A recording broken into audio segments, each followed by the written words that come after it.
नमस्कार प्यारे विद्यार्थियों। आज का हमारा टॉपिक है प्रमेय संख्याओं के गुणधर्म। प्रमेय संख्याओं के गुणधर्म। गुणधर्म का मतलब होता है प्रॉपर्टीज, और गुणधर्म होते हैं तीन। पहला गुणधर्म होता है सहवृत, दूसरा गुणधर्म होता है क्रम विनिमयता, और तीसरा गुणधर्म होता है सहचारिता। पहला गुणधर्म है क्या है, सहवृत को पढ़ेंगे। सहवृत में क्या होता है, ए प्लस बी बराबर क्या होता है, सी होता है। ए कोई पूर्ण संख्या है, बी कोई पूर्ण संख्या, यदि इन दोनों को जोड़ेंगे तो आपको एक क्या मिलेगी, पूर्ण संख्या ही प्राप्त होगी। अब सहवृत्त में तीन भाग आते हैं। पहला भाग आएगा पूर्ण संख्या है, दूसरा भाग आएगा आपका पूर्णांक, और तीसरा भाग आएगा आपका प्रमेय संख्या। पहला भाग पढ़ेंगे पूर्ण संख्या। पूर्ण संख्या में पहला जो पार्ट आएगा, इसका फर्स्ट पार्ट आएगा, पूर्ण संख्या में पहला पार्ट आएगा योग। अब देखिए a प्लस बी बराबर क्या था आपके पास c, जोड़ करेंगे तो प्लस का आएगा। a मान लीजिए 3 है और b मान लीजिए आपके पास 4 है। 3 और 4 को जोड़ेंगे तो क्या आएगा, 7 आएगा। अब 7 क्या एक है, 7 क्या एक है, पूर्ण संख्या है। जब दो पूर्ण संख्याओं को आपने जोड़ा तो आपको क्या मिली, एक है पूर्ण संख्या मिली। तो क्या कह सकते हैं, पूर्ण जो संख्याएं हैं, पूर्ण संख्याएं योग के अंतर सहवृत है। योग के अंतर्गत सहवृत है।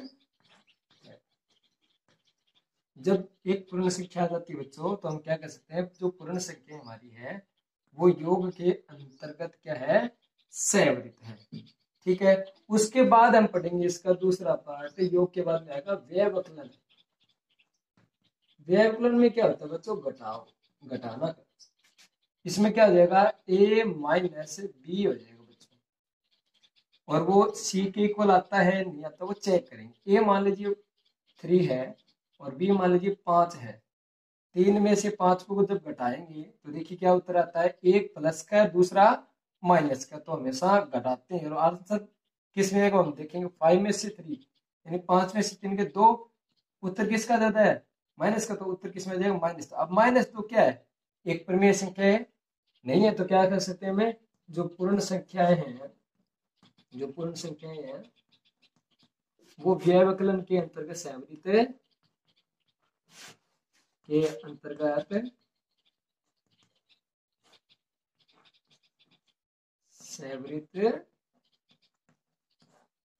नहीं है। इसमें क्या है बच्चों, एक पूर्ण संख्या प्राप्त नहीं हुई आपको। तो पूर्ण संख्या प्राप्त नहीं हुई तो हम क्या कर सकते हैं, जो पूर्ण संख्याएं हमारी हैं वो व्यवकलन के अंतर्गत सहवृत नहीं है। उसके बाद हम पढ़ेंगे बच्चों गुणा। योग आ गया, व्यवकलन आ गया, उसके बाद हम पढ़ेंगे गुणा। इसका तीसरा पार्ट है बच्चों गुणा। गुणा में क्या होगा, a गुणा में b बराबर क्या होगा, c। a मान लीजिए 2 है, b मान लीजिए 4 है। 2 को 4 से गुणा करेंगे तो क्या उत्तर आएगा, 8। 2 चुके 8, और 2 क्या है, पूर्ण संख्या। 4 भी क्या है, पूर्ण संख्या। उत्तर भी क्या आ रहा है, पूर्ण संख्या आ रहा है। तो हम कह सकते हैं जो पूर्ण संख्या है वो गुणा के अंतर्गत क्या है, सहवृत है। इसमें क्या कह सकते हैं, जो पूर्ण संख्या है वो गुणा के अंतर्गत क्या है, सहवृत है। ये क्या हो जाएगा, हाँ। उसके बाद बात करेंगे बच्चों भाग की। भाग में क्या होगा, ए को भाग देंगे बच्चों बी से तो क्या आना चाहिए, सी आना चाहिए। चेक करेंगे, ए मान लीजिए 3 है, बी मान लीजिए 5 है। 3 को 5 से भाग करेंगे तो 3/5 उत्तर आएगा। और 3/5 बच्चों एक पूर्ण संख्या नहीं है, ये क्या है, पूर्ण संख्या नहीं है। तो हम कह सकते हैं जो पूर्ण संख्या वो भाग के अंतर सहवृत नहीं है। ये तो थी पूर्ण संख्या के 4 भाग। अब पूर्ण संख्या के बाद में बच्चों क्या आएगा, इसका सेकंड पार्ट था वो पूर्णांक था। इसका जो सेकंड पार्ट है बच्चों में बी पूर्णांक। और पूर्णांक मैंने बताया था बच्चों आपको, पूर्णांक क्या होता है, जिसमें एक प्लस की वैल्यू होती है और एक माइनस की वैल्यू होती है। तो पूर्णांक में एक वैल्यू माइनस की होती है, एक वैल्यू प्लस की होती है। वो आपका क्या होता है, पूर्णांक होता है। अब पूर्णांक में पहला भाग है आपका योग। योग करेंगे कोई भी दो पूर्णांक ले लीजिए, 1.3 ले लीजिए, 1.5 ले लीजिए, जब इन दोनों को जोड़ेंगे तो उत्तर क्या आ रहा है 8, और 8 आपका क्या है पूर्णांक है। तो हम कह सकते हैं जो पूर्णांक है वो योग के अंतर्गत क्या है सैवृत है। क्यों? क्योंकि 3 और 5 को जोड़ा तो उत्तर क्या आ रहा है 8, और 8 आपका क्या है पूर्णांक है। तो पूर्णांक है तो हम कह सकते हैं कि जो पूर्णांक है वो योग के अंतर क्या है सैवृत है। उसके बाद हम इसका पढ़ेंगे व्यवकलन।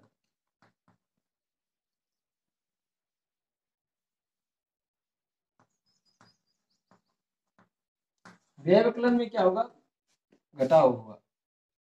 व्यवकलन में जैसे 1.5 ले लीजिए, दूसरा पूर्णांक -3 ले लीजिए, जब इनको घटाएंगे तो उत्तर क्या आ रहा है 5 में से 3 गए कितने आएंगे 2।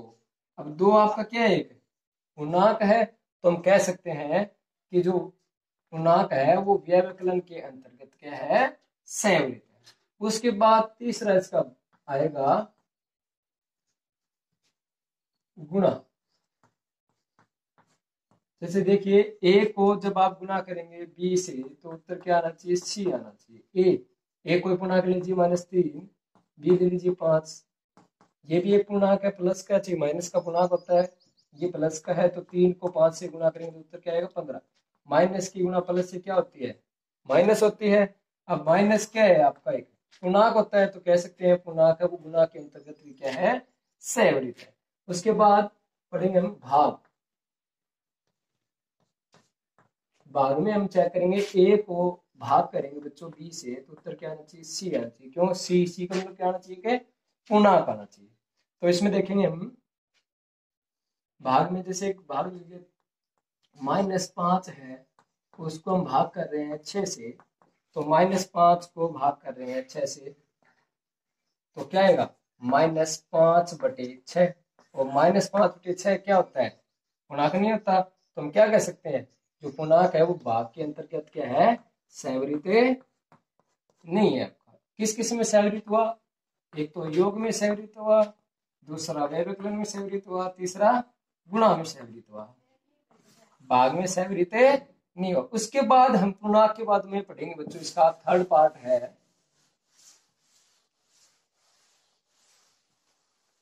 परिमेय संख्या। सी भाग इसका क्या है परिमेय संख्याएं। परिमेय संख्या में वही बात होगी, पहला भाग परिमेय संख्या का फर्स्ट पार्ट क्या आएगा योग। योग करेंगे ए को बी से जोड़ेंगे तो सी उत्तर आना चाहिए, मतलब सी अब सी क्या बन जाएगा एक परिमेय संख्या बन जाएगी। जैसे 1/2 एक क्या है परिमेय संख्या है, उसमें अगर आपने जोड़ा 3/4 को तो उत्तर क्या आना चाहिए हम देखेंगे। तो जोड़ के देखिए इन दोनों को जोड़ेंगे तो सबसे पहले हम क्या चेक करेंगे उसका हर चेक करेंगे बच्चों। हर अगर सेम है तो ऊपर वालों को जोड़ देंगे। अब एक का हर 2 है और एक का 4 तो उसका हम क्या लेते हैं एलसीएम लेते हैं। एलसीएम क्या आएगा इन दोनों का 4 आएगा। अब 2 के पहाड़े में 4 कहाँ पे आता है 2 पे आता है, तो 2 की 1 से 2 एक हम 2 प्लस 4 के पहाड़े में 4 1 पे आता है तो 1 की 3 से 1 3, तो 3 और 2 कितना बन गया 5/4, और 5/4 क्या है आपकी क्या है परिमेय संख्या है। और परिमेय संख्या है तो हम कह सकते हैं कि जो परिमेय संख्या है वो योग के अंतर क्या है सहवृत है।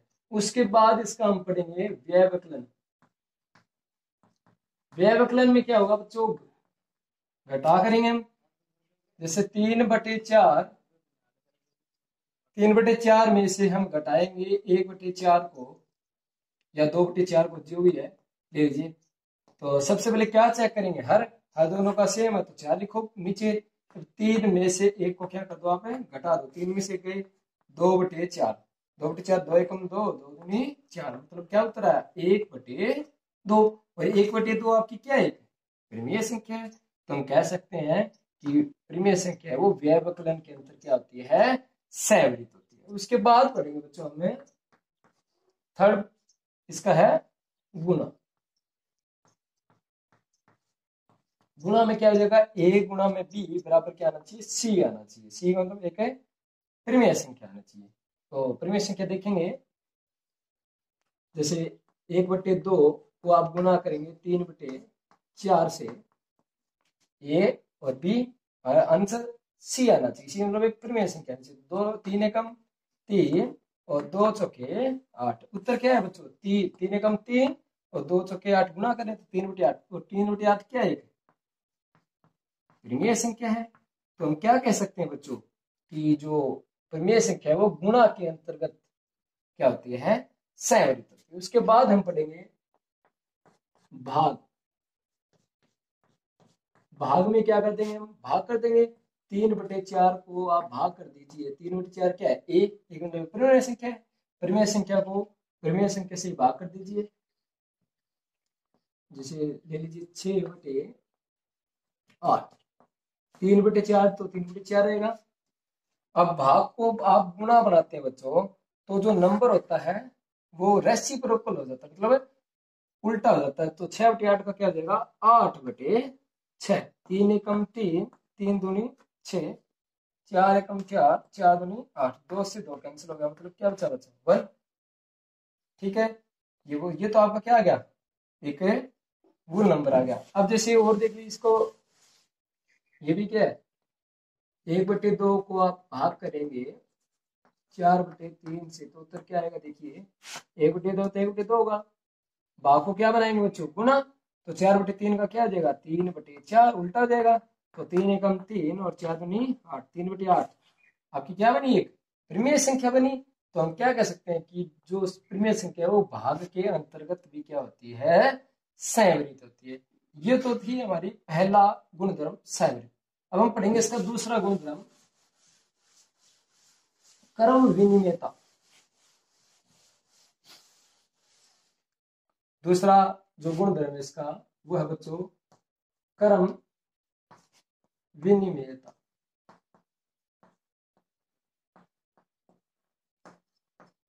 क्रम विनिमयता मतलब क्या होता है बच्चों?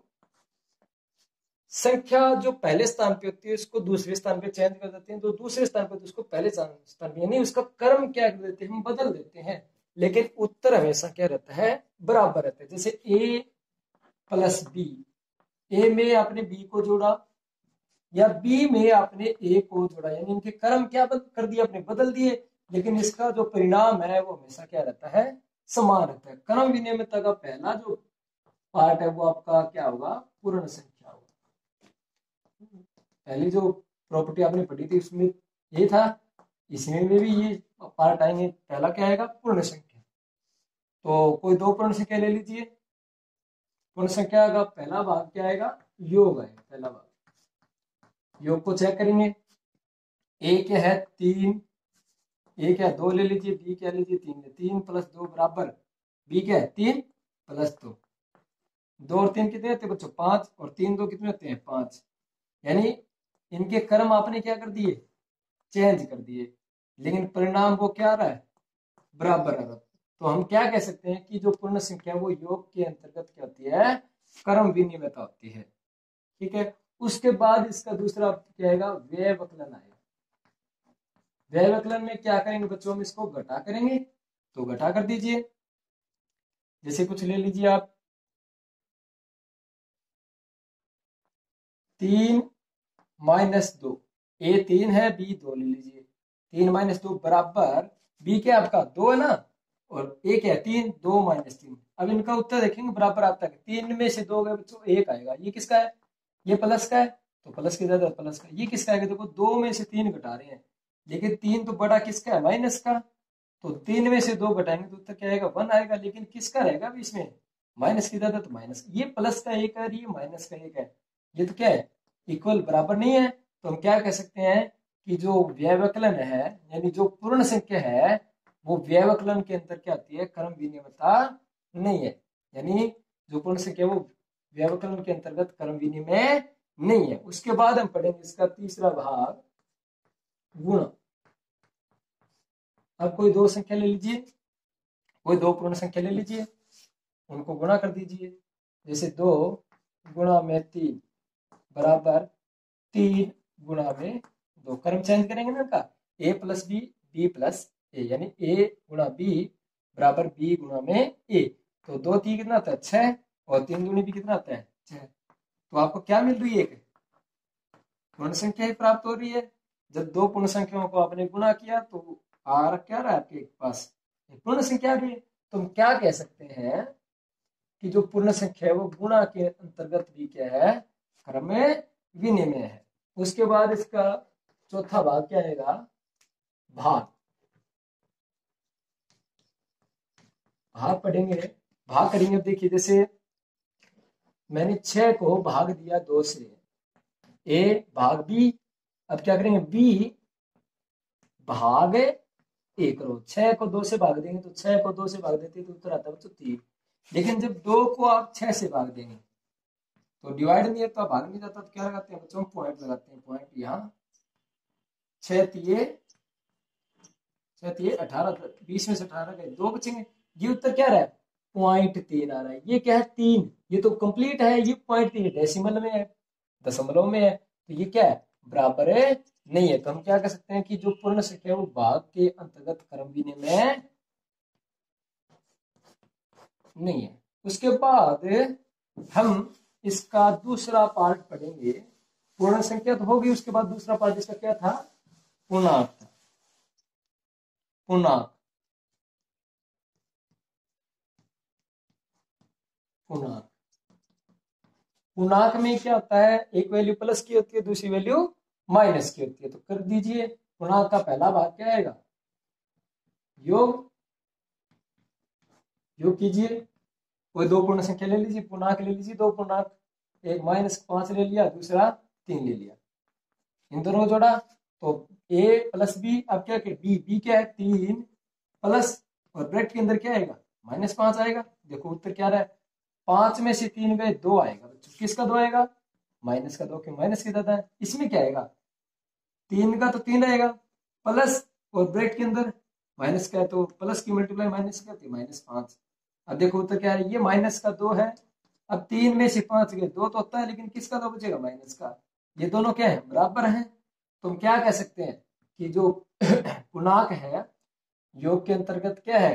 क्रम में विनिमय। उसके बाद इसका पढ़ेंगे हम। योग के बाद में क्या आएगा? व्यवकलन आएगा। व्यवकलन में क्या करेंगे? घटा करेंगे। तो घटा करेंगे तो एक ले लीजिए 3 और दूसरा ले लीजिए -5। 3 में से -5 बराबर बी क्या है? 5। घटा करें किसके साथ? 3। देखो 3 में से 5 गए, 2 किसका बचेगा बच्चों? माइनस, अभी बताया था। 5 में से 3 गए, 2 किसका बचेगा? प्लस का जाता है, प्लस का। एक माइनस का, दूसरा प्लस का। ये क्या है? बराबर है नहीं है। तो हम क्या कह सकते हैं कि पूर्णांक है वो व्यवकलन के अंतर्गत क्रम विनिमय नहीं है। उसके बाद क्या पढ़ेंगे? इसका गुणा। गुणा करेंगे, क्या करेंगे? ए गुणा में बी। ए 3 है, बी मान लीजिए -4 है। अब क्या करेंगे? बी गुणा में ए 3। 3 चौकी क्या होता है? 12 किसका? माइनस का। 4 3 भी क्या होता है? 12 किसका? माइनस का। एक माइनस का है, दूसरा भी माइनस का है, दोनों क्या है? बराबर है। तो ये क्या आ गया? एक आपका बराबर है। तो हम क्या कह सकते हैं बच्चों? जब बराबर आता है तो क्या कह सकते हैं? पूर्णांक है वो गुणा के अंतर्गत भी क्या है? क्रम में विनिमय। उसके बाद इसका गुणा के बाद में क्या पढ़ेंगे? भाग पढ़ेंगे। गुणा के बाद में क्या पढ़ेंगे? इसका आपको पार्ट है भाग। तो भाग करेंगे तो वही लगेगा, ए भाग में बी। ए मान लीजिए 6, बी मान लीजिए 2। 6 को 2 से भाग करेंगे तो बी को भाग करेंगे। बी क्या? 2 भाग में 6 भी दिया था पहले। 6 को 2 से भाग करेंगे क्या आएगा? 3। और इसको भाग किया तो क्या था? .3। ये दोनों क्या है? बराबर नहीं है। क्यों? क्योंकि ये तो कंप्लीट नंबर है, ये क्या है? डेसिमल, दशमलव वाला है। तो ये बराबर नहीं है। तो क्या कह सकते हैं? पूर्णांक है वो भाग के अंतर्गत क्रम विनिमय नहीं है। उसके बाद हम पढ़ेंगे पूर्णांक के बाद में क्या बताया था हमने? परिमेय संख्या बताया था आपको मैंने। आप पढ़ेंगे परिमेय संख्या के बारे में। सी इसका क्या है? परिमेय संख्या। तो परिमेय संख्या तो आपको पता है क्या आती है? जो P बाय Q के रूप में लिखी जाती है। आपको बताया था पहले डेफिनेशन में, परिभाषा में। तो परिमेय संख्या का पहला भाग क्या होगा? आपका योग।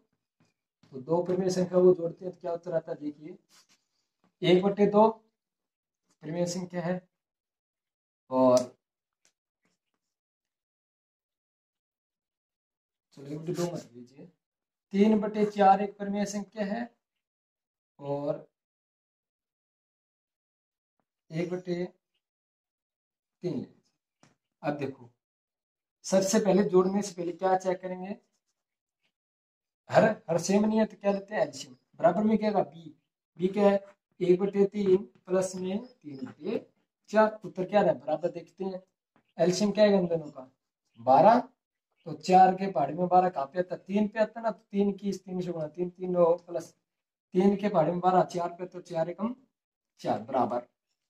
इस बार इसका हो जाएगा, 3 के पहाड़ी में 12, 4 पे 4 एकम 4 प्लस 4 के पहाड़ी में 12, 3 3 3 9, 9 और 4 13/12, और ये क्या हुआ 13/12, दोनों क्या है, बराबर है। तो बराबर है तो क्या कह सकते हैं हम, जी परिमेय संख्या वो योग के अंतर्गत क्या होती है, क्रम में विनिमय होती है। उसके बाद योग के बाद में क्या आएगा, व्यवकलन आएगा। अब हम पढ़ेंगे क्या, दूसरा व्यवकलन। व्यवकलन में क्या करेंगे, घटा करेंगे। तो घटा दीजिए, 2/5 में से घटा करेंगे 1/5 को, a माइनस बी। अब करेंगे बी क्या है, 1/5 माइनस 2/5। देखिए तो क्या आता है, एलसीएम लेंगे तो 5 आ जाएगा, क्योंकि हर सेम है तो 5 ही आएगा। अब ऊपर वाले को घटा 2 माइनस 1, इसका कर लीजिए, 5 आएगा एलसीएम।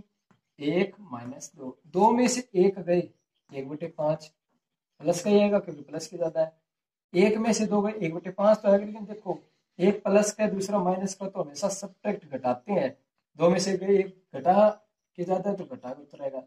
ये तो है प्लस 1/5 और ये है माइनस 1/5, ये दोनों क्या है, बराबर है नहीं है। तो हम क्या कह सकते हैं, परिमेय संख्या वो व्यवकलन के अंतर्गत है, सैवरित है, सॉरी परिमेय संख्या वो व्यवकलन के अंदर है, क्रम विनिमय नहीं है। उसके बाद व्यवकलन हो गया। व्यवकलन के बाद में हमने क्या पढ़ा था, गुणन पढ़ा था, मतलब गुणा पढ़ा था। तो हम पढ़ेंगे गुणा। गुणा में हम देखेंगे कि होता है नहीं होता क्रम विनिमय। ए गुणा में बी, 1/2 गुणा में 3/5, ए गुणा में बी। अब बी गुणा में ए करेंगे तो 3/5, हम चेंज कर देंगे, गुणा में 1/2। 3 एकम 3, भाग में 5 दूनी 10, 3/10 है। अब इसको बोलो 3 एकम 3 और 5 दूनी 10, 3/10 और 3/10 दोनों क्या है, बराबर है बच्चों। और बराबर है तो हम कह सकते हैं कि जो परिमेय संख्या वो गुणा के अंतर्गत आती है, क्रम विनिमय होती है। मतलब इसका उत्तर क्या आ जाएगा, हाँ आ जाएगा। उसके बाद हम पढ़ेंगे, गुणा हो गया, उसके बाद में हम पढ़ेंगे भाग। भाग कीजिए, जैसे 2/3 को भाग करेंगे 1/6 से, ए भाग बी। अब बी भाग ए करेंगे, बी क्या है 1/6 भाग में 2/3। देखो 2/3 2/3 रहेगा, क्या कर देता हूँ, 2/3 तो 2/3 रहेगा। भाग को क्या बनाएंगे, गुणा, तो ये क्या हो जाएगा 6/1। ये देखो 1/6, भाग को क्या बनाएंगे, गुणा, तो इसको उल्टा कर दीजिए, 2/3 का उल्टा क्या हो जाएगा 3/2। काटिए, ये कैंसिल हो जाएंगे। देखो 3 एकम 3, 3 दूनी चाहिए तो उत्तर आया 2 दूनी 4, और ये क्या है 3 एकम 3, 3 दूनी चाहिए आया 1/4। ये तो 4 है बच्चों, ये क्या है 1/4 है, दोनों बराबर नहीं है। तो हम क्या कर सकते हैं कि परिमेय संख्या वो भाग के अंतर्गत क्रम विनिमय नहीं होती। ये तो थी हमारी दूसरी प्रॉपर्टी। उसके बाद थर्ड जो प्रॉपर्टी है वो क्या थी हमारी, आपको बताया था, पहली सैवरित, दूसरा बताया था आपको क्रम विनिमयता, तीसरा बताया था सहचालिता। सहचालिता है वो ऐसे ही होगी, उसको आप डिस्कस कर सकते हैं। आज के लिए बस इतना ही।